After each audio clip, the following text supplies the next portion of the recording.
Tchiroma claiming victory despite unofficial results showing incumbent President Paul Biya in the lead. The Constitutional Court is set to announce final results by Sunday. Meanwhile, the Council has dismissed all petitions challenging the October 12th election, including allegations of fraud and ballot stuffing. The judges argued that petitioners lacked sufficient evidence. Earlier, Issa Tchiroma has called for protests if the Constitutional Council announces what he considers falsified results from the October 12th election. Tchiroma's supporters had already demonstrated in several cities. Paul Biya's party had dismissed Tchiroma's claims, urging patience for the official verdict. Now, for this discussion, we welcome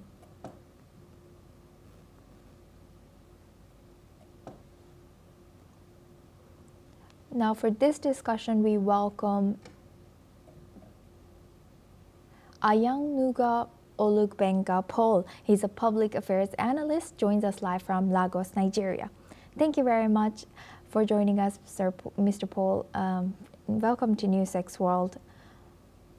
Now, can you tell us who are these individuals, candidate running for presidential election, Issa Tchiroma and Paul Biya?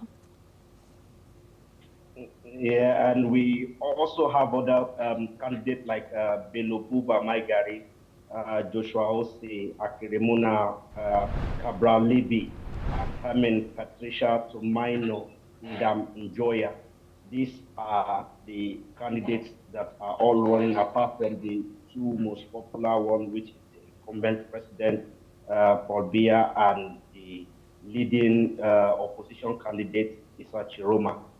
And the election has taken several turns. From the campaign, you see that many of the campaign were done for the president, the incumbent president in absentia in some places, with his pictures being used to represent his presence. And he has been in and out of French hospital, and many of the time the travelings were not disclosed to the general public, and so he has not been cited in public for a while.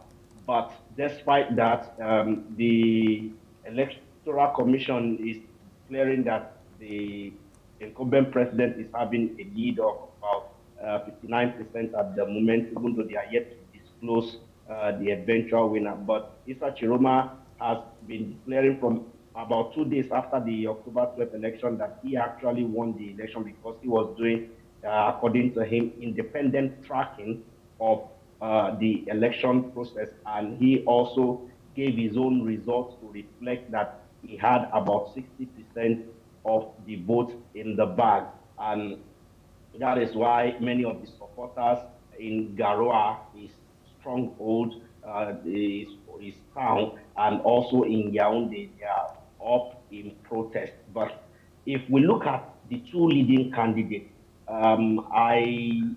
maybe from an outsider's point of view, I believe that they are same of the same, because Issa Tchiroma has also been in government since 1992.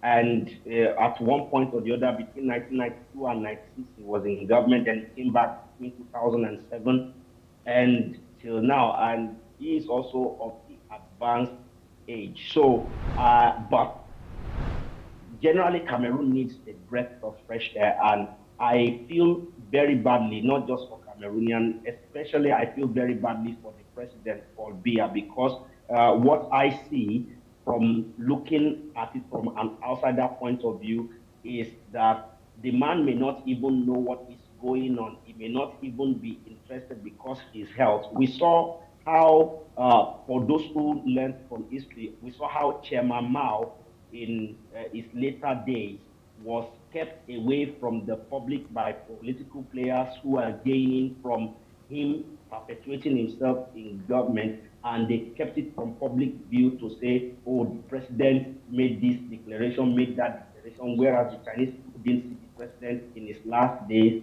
for a very long time, while the power tussle within the cabinet one side led by his wife and information minister that time and two other people, the other side led by the party political bro. And I believe that that is the same thing that is playing out in Cameroon at the moment with the undisclosed nature of the health of the president, Paul Biya.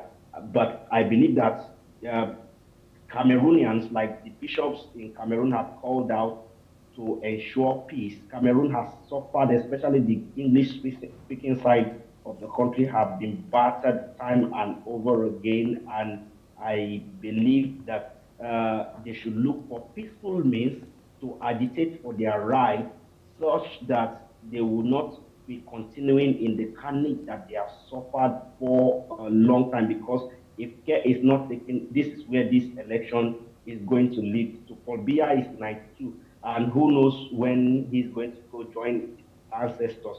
Who knows? But when he does, will the people who are benefiting and therefore pushing him out there, will they be able to let go?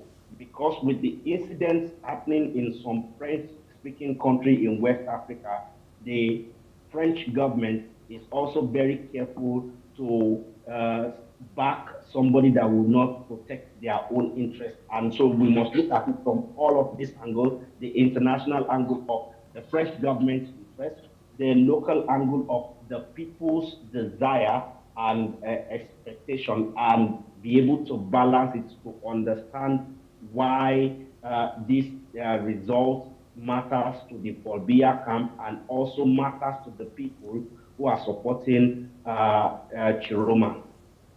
Thank you very much, Ayan Nuga Olukbenga Paul, for sharing that insight as a public affairs analyst. Please stay with us as we come back to your